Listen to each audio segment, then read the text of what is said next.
Javon, Welcome. thank you for having me. Yeah, absolutely. Thanks for being here. Oh, it's a pleasure to be here. All right. We wanted to bring you in. Obviously, we saw your recent LinkedIn post.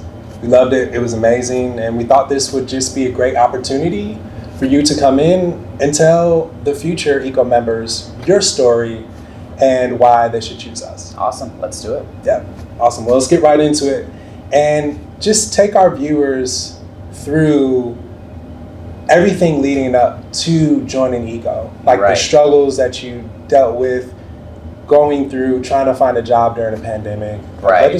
Let our viewers know, like, what was that experience like? For you? Right, totally. So, like I know we were just talking about this not that long ago, but I had moved over here to Seattle in May of 2020. I am initially from Eastern Washington. Now, if you know Eastern Washington, you know that there's not much opportunity out there. For someone like myself who wants to further enhance my career and further develop it, there's just not that many opportunities out there, specifically for what I wanted to do, whether that be with, marketing or recruiting. There just wasn't those opportunities out there. So I moved over here in May of 2020. I was so adamant on doing something alongside the lines of marketing. And when I came over here, it was just kind of doing a lot of freelance. That's how obsessed I was with marketing. But there just wasn't that, I want to say, stability in that sense, that I wanted to be able to come out here and really be able to further the experience that I was really looking for. So the first time I had heard about ECO Electric and Plumbing, I had I had seen, better yet, this job posting that they had on their website for a marketing assistant position. And I thought to myself, okay, well, I'll throw my name in that hat, see if, if I even get selected for the interview portion. I did not get contacted, but that was totally fine. No hard feelings there. I thought to myself, somehow this is going to work. In the back of my head, I just figured something was going to work. So what was interesting about that, though, was that the owner wanted to have an initial conversation with me later down the line once that marketing position was filled. And I thought to myself, why? Initially, why? I was not getting the concept at first. But eventually they told me that they were interested, that there was an opportunity for a social media specialist role opening up pretty soon. And before you know it, we kind of go through this whole portion of the interview stage, and again, I did not get selected, but again, no hard feelings there. I understand everything just comes down to a business decision, and it's strictly just that, based on a business decision. So what had happened then was that I realized that now it's kind of like at a point where, well, I'm kind of just doing landscaping and housekeeping jobs with my girlfriend's parents. And there's no shame in that at all, because again, the ideal goal for me, at least at that point, was really just to survive, really. Because again, Right. I'm kind of realizing now that moving to a city that's very, let's admit it, has a really high cost of living and really is a way for you to be able to survive is really necessary out here. Especially if, like, for me, like myself, who's really just kind of out here by himself with no family, just very minimal contacts and things around that nature. At least at that time, that's how I had felt. So when I was thinking about doing and improving my LinkedIn with some sort of, article thing I was kind of pursuing at the time, I had actually reached out to the owner because I was very interested and I still believed in the company mission and everything. So, based on that initial conversation, he explained to me what the trades was. He brought me in to shadow for a plumbing apprentice one day, and while it was an experience, it wasn't what I wanted to do, but I did thank him for the opportunity. But before I knew it, we had some initial other conversations with the owner and the marketing manager, and before you know it, I was a social media marketing associate for the company. Did that for about 3 months, from November 2020 to February 2021, so this year. And before you know it, the opportunity for a CSR position opens up, and they're just asking me if I was interested, and we had to go through that process. Initially, I was going to say no, because again, I'm kind of outweighing all the options and thinking how this would help my career. But I really had to think about that from a long-term perspective, because I thought to myself, okay, I want to be able to further my career. So if this is how I'm going to be able to get to where I want to go to, this is going to be a launching pad somehow. And that was kind of like the mindset, is to really be able to carry this experience, have this under my belt, and wherever the next opportunity presents itself, I'll be prepared for it. So I thought to myself, I didn't want to initially tackle it, but I'm thankful that I did take that bet on myself and really pursue that position in the first place. Yeah, I mean, that was just an amazing story. And you talked about how you were really attracted to that mission. Yeah. right? In the mission that we have here at ECO, which is all about creating leaders so they can change the perspective of the trades industry, right? And by creating a culture where people can become the best versions of themselves. Right. So talk a little bit about the culture and your experience with ECO. Man, the culture is I want to say it's like unlike anything I've ever seen, honestly. The people are so supportive. Everybody treats each other like family. There's a really nice companionship that I had not seen anywhere else in any sort of job environment, just because of all the other places that I had initially worked at was just strictly like, just work. There's nothing else that's going to like interfere, whether that's family or friends or things like that would interfere with that. And I think ECO really has a nice balance of finding that quote unquote work-life balance of really bringing in that family. While there is work to be done, everybody treats each other like family. So for me, that was honestly one of the big things here, that I really saw that camaraderie, that companionship, and everybody gets along and they are very supportive of each other. So for me, it's pretty awesome, if I'm being honest with you. Yeah, I mean, that's support, because that's what you're going to lean on when times are tough. Right. And to be able to go to different people and get advice, right? And having that connection as a family, it's just something that we definitely hang our hats on. And it's very important to us. Like when we bring people in, it's all about family, about that support, right, growth and development, and then like the training that goes along with that. Can you talk a little bit about the training and your experience that you had with onboarding? Right, totally. I was a little bit scared, if I'm being completely honest with you, because it was like I was kind of like semi-doing the job and still training at the same time. So it was a learning process, and I am thankful for that. I went through that whole training period. It was a lot of tests. It was a lot of quizzes that I was being tested on, and I liked that because it was really helping me become at my best, and I was really being able to further learn what it was really like to be a CSR. I had prior customer experience, but not like in a call center environment.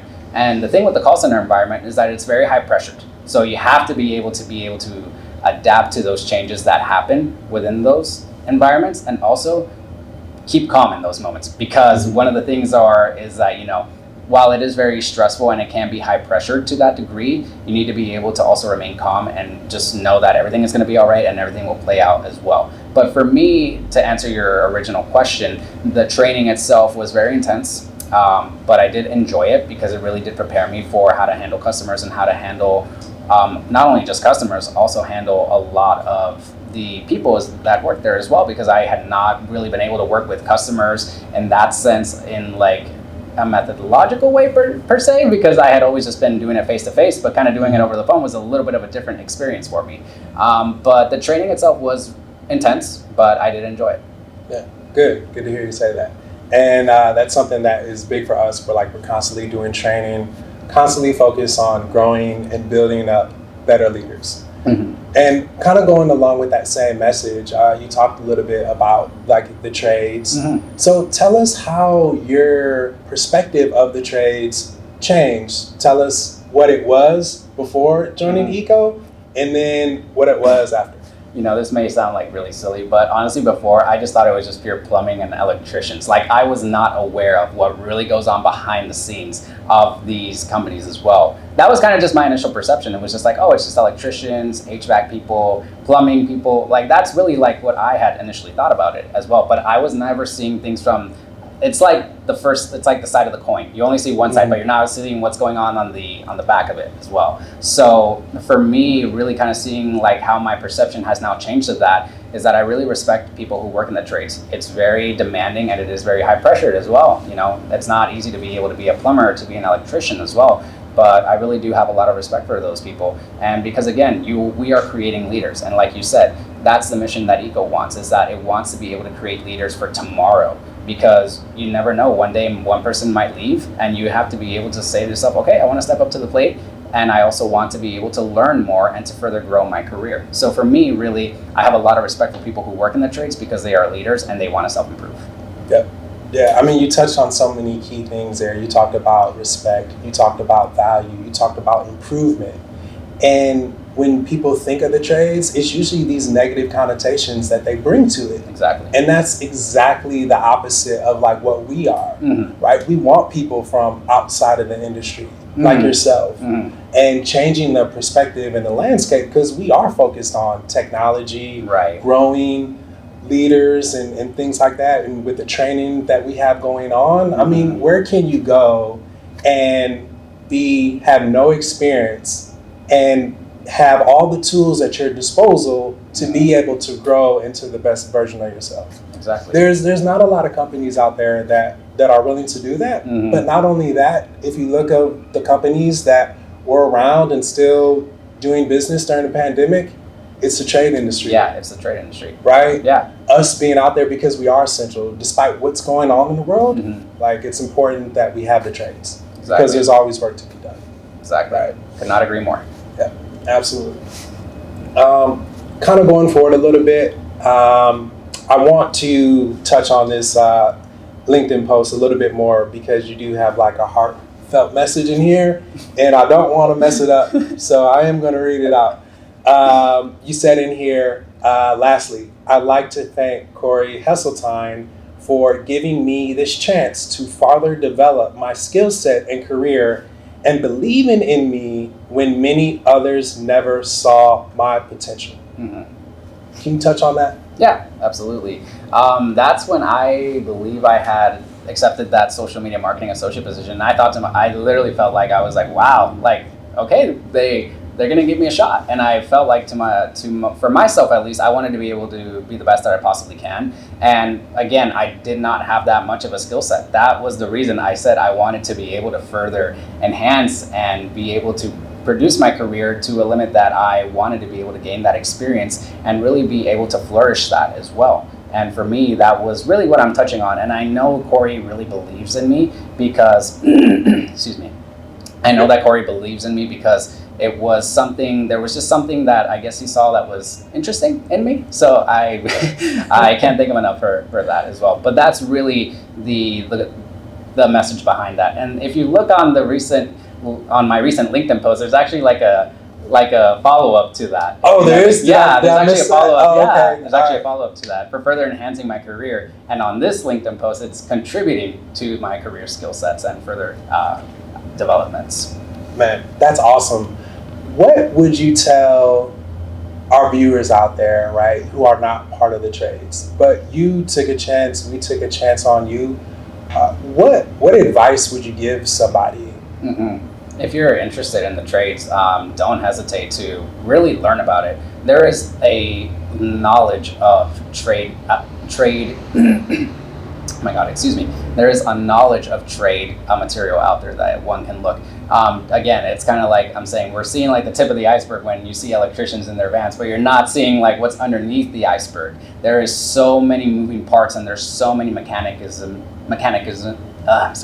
there's so many moving parts that happen within that again, there's just a lot to absorb. Again, for me, I did not know nothing about the trades. So now kind of having this knowledge and this understanding under my belt was really kind of like, wow, like this is really what goes on. And it can also help with life as well when certain life situations do arise, whether that be for electrical, plumbing, that something does come up in the daily life of someone and that can actually help you. Like, okay, I know how to troubleshoot this GFCI, or I know how to just not unplug this toilet without snaking it or something like that, you know?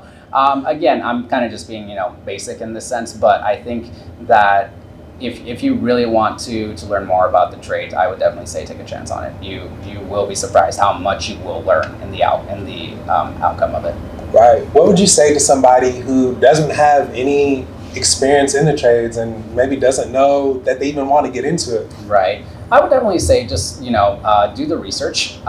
It's always very important to do some sort of research prior to it and really see if that's something you want to commit to as well. Because like I said, I talk to people who are not in the trades and, I think a lot of it is also a misperception about just money. Again, money is not an important factor, but when you realize that you have to take care of yourself, that can also enhance it as well. But it's also just about gaining that experience in that portion. So I would just recommend, do the research and, just see what options you have. As long as people have options, that's what's important. It is important. And you touched on a really important topic, right? Being able to take care of yourself, that money aspect. Mm-hmm. And I don't think a lot of people realize how much an electrician, exactly, a plumber, HVAC tech, mm-hmm. how much that these people actually make. Right. Right? Mm-hmm. So for those who are out there, do some research, look at those numbers. You'd be surprised to see what you find. You really would be. Yep. Moving forward, I want to talk about some choice words that your peers shared with us. And I just want you to listen to these words: dependable, kind, focused, productive, pleasant. Like, how does that make you feel?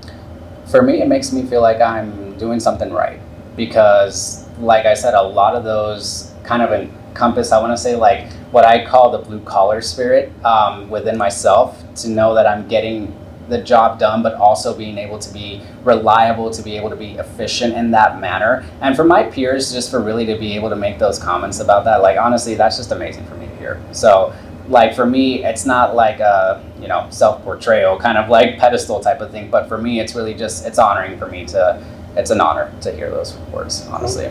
Yeah, good. And it speaks volume about like the culture, right? Exactly. So what are some words that you would choose to describe eco-culture? Eco-culture, I would definitely say supportive, dependable, because everybody's like family. Another word right there itself, family. And really, I guess just a really great place to be. So for me, those would be just like, I know those are just like three basic runoff words, but for me, that's how I would describe the culture there. Yeah, and they really coincide with our core values, which are protective, selflessness, and accountability. Yeah, absolutely, man. Give me some of that. That's what I'm talking about, man. That was amazing.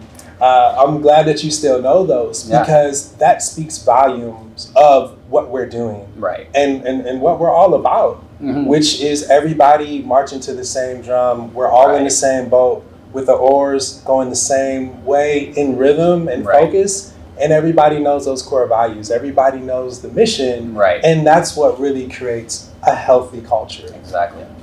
So, knowing about that healthy culture. Like, what would you say to somebody who is maybe potentially in like an unhealthy culture? Like, what advice would you give that person? Well, that's a little bit hard for me to describe at this moment, just because I know that there's people who do like I guess that instability portion of that work-life balance. But for me, I think it's open to the person itself. It really just depends on the person and how they would like to. But some sort of advice I would say is, to definitely take a chance on it and to really understand that, this is a company that really emphasizes on work-life balance as well. And I don't ever like, to a certain degree, I don't like saying balance because it almost feels like there's like more or less to that. I like to use the word empathy. And I'm not just saying that just because I work at Amazon. It's because you are literally creating a harmony within that balance. There's work and then there's life. So for me, that's why I've always liked to use that word empathy, or harmony, I should say.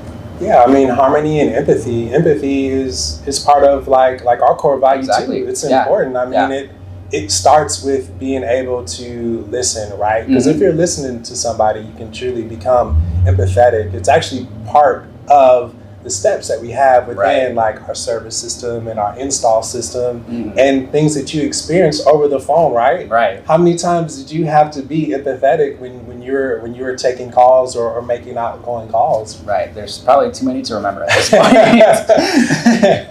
Right. I mean, I'm pretty sure you probably became a master of empathy. Yeah, I think that was like, initially that was one of my hardest things, honestly, to kind of catch on because I myself am a person that I always care about others. So I do my best, even though I don't show it and don't resemble it as much. Like I always try and look out for others. And I always try to make sure that people are okay. And I always want to make sure like, hey, how are you doing? Just checking up, seeing how you're doing. Or, do you need help with anything? Again, it's really not just about the customer portion. It's really about also the team culture there as well. That's one of the big things that really stood out for me as well, was that it's really about not only being empathetic with the customer, but being empathetic with the entire team. Yeah. And you mentioned a very important word, and I don't want to lose sight of this, checking in. I mean, how many times did somebody from Eco check in with you? I would probably say every 30 minutes. But talk a little bit more about that and like how that made you feel and why it's important. It made me feel, I guess, it really made me feel important because, even if I had my own personal things going on, it really made me feel like there was people who were listening, and it wasn't like just me talking to the wall or kind of just talking to myself in that manner. And I'm not saying that that's how people are there. That's just because, again, those were my previous experience at these other companies that I worked prior to Eco. And the fact that people were just checking in like, hey, how are you doing? And it wasn't just like, oh, like, what are the results? What's the data like right now? It's literally like a matter of like, hey, like, how are you doing? Like, really, like, talk to me. Like, you can talk to me about anything. And that was really what really shocked me, because normally I wouldn't really have like open, deep conversations with people initially at first, but really kind of just seeing how everybody was in that sense of having that support system, like you mentioned very early on, was very important. And for me, that was really one of those things that just really stood out to me. And it was really awesome to see that people were just checking in. Even though, like I said, it was like almost every 30 minutes, every hour, it's really great to see that there was a team and there was a cohesive, collaborative, I don't want to say like that, but just a cohesive collaboration within others was very important for me. Yeah, it's great to hear you say that, because I mean, we're all about being collaborative, working together, growing. Like, we're all in this together, right? We're accountable for our successes just as much as we are for our failures. Right. Kind of speaking of one of those, remember when we were working on the t-shirts? Yes. Right, we were working on, so me and Carlos were working on these t-shirts. And Carlos is like, hey, Javon, what do you think about this logo? And it just totally flipped my mind that it was a totally different shade of green. And I was like, yeah, man, that looks awesome. Like, let's go ahead and roll with it.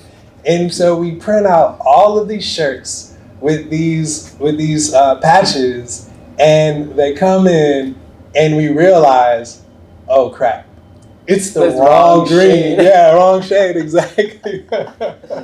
And it was funny because you jumped out and you were like, hey man, like, this is my screw up. Like, dude, I got this. And I'm like, no, I got this. Like, it's all good. But the fact that you jumped in there, I mean, just without like hesitation, and like, I was like, no, like, about being protective of one another, of a teammate, right?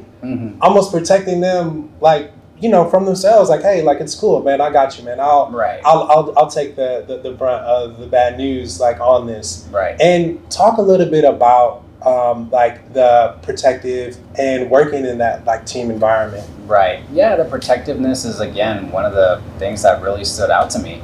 Again, there are times where, you know, it was stressful, and there's, you know, a really high bar to be able to fill with not just customers, but with certain teammates as well. So you have to be able to really protect one another. Again, that's where we talk about the value of the company, is that it's a really family-oriented place. So it's kind of like almost looking out for family in that sense. And you have to be able to protect your family from anything that ends up happening in that place, right? So for me, really, that's kind of like how I would describe that. It's really like a family environment, to the point where you are protecting others as well. And you know you're feeling protected when people, even if something minor wrong happens, people have your back there. And that's what I really enjoyed about that.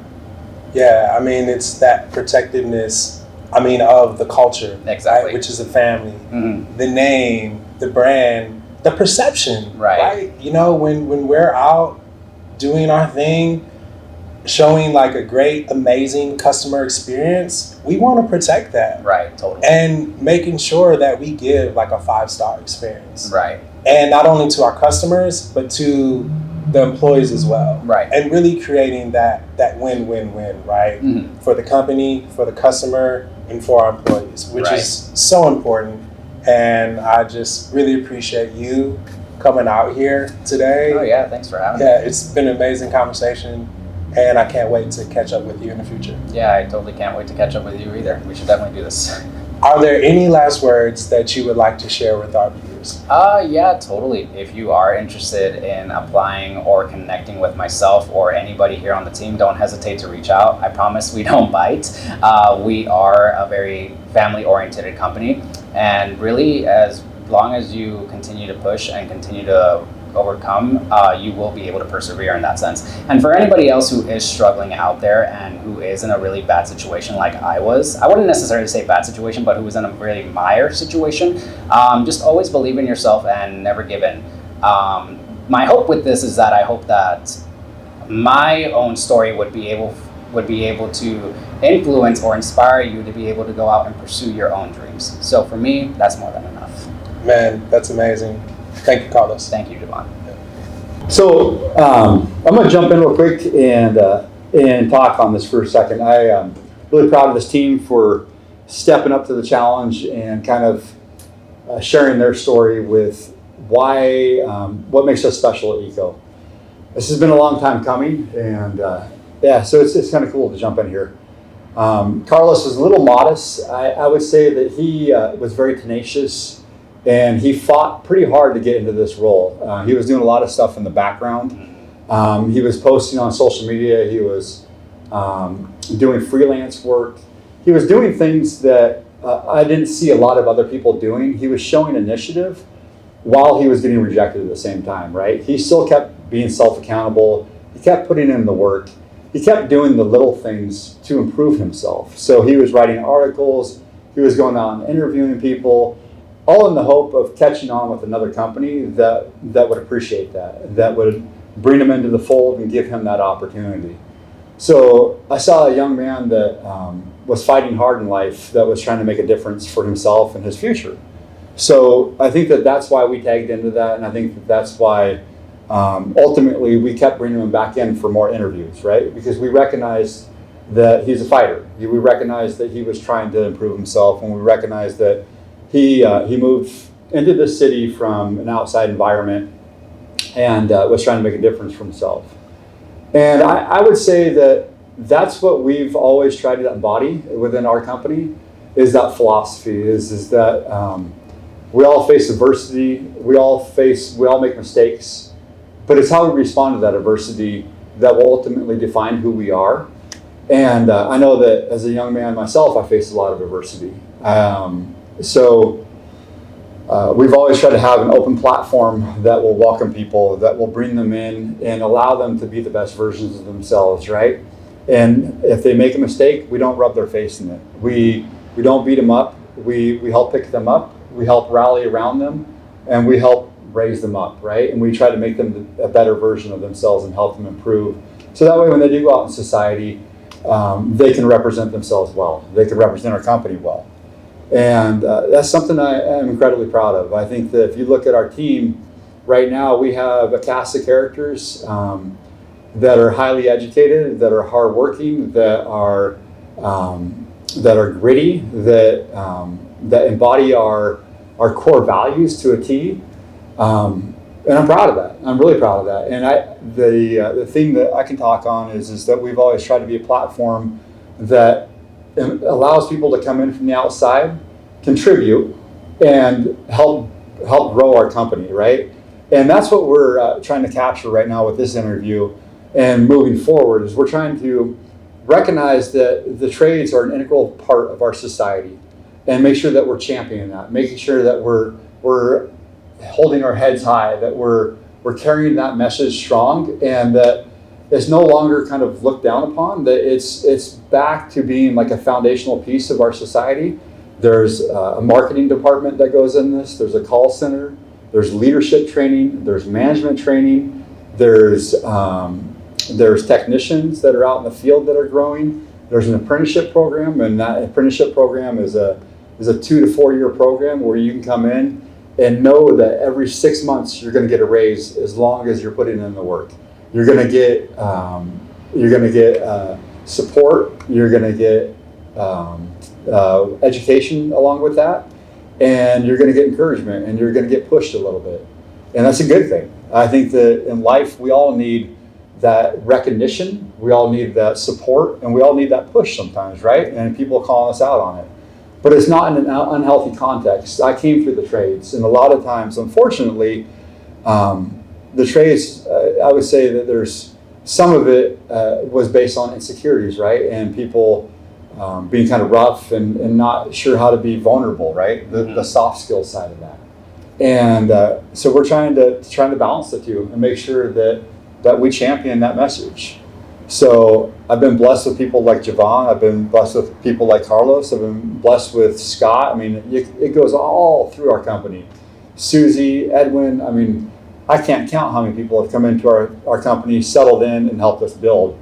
And we want to be the dominant player in Seattle when it comes to the trades. So how do we do that?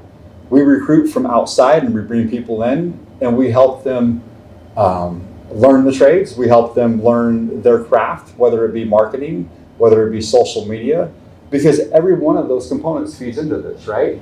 So that's what we're trying to build at this point. And so I guess that's my message. And have you got any questions for me? Not that I can think of at the moment. Yeah.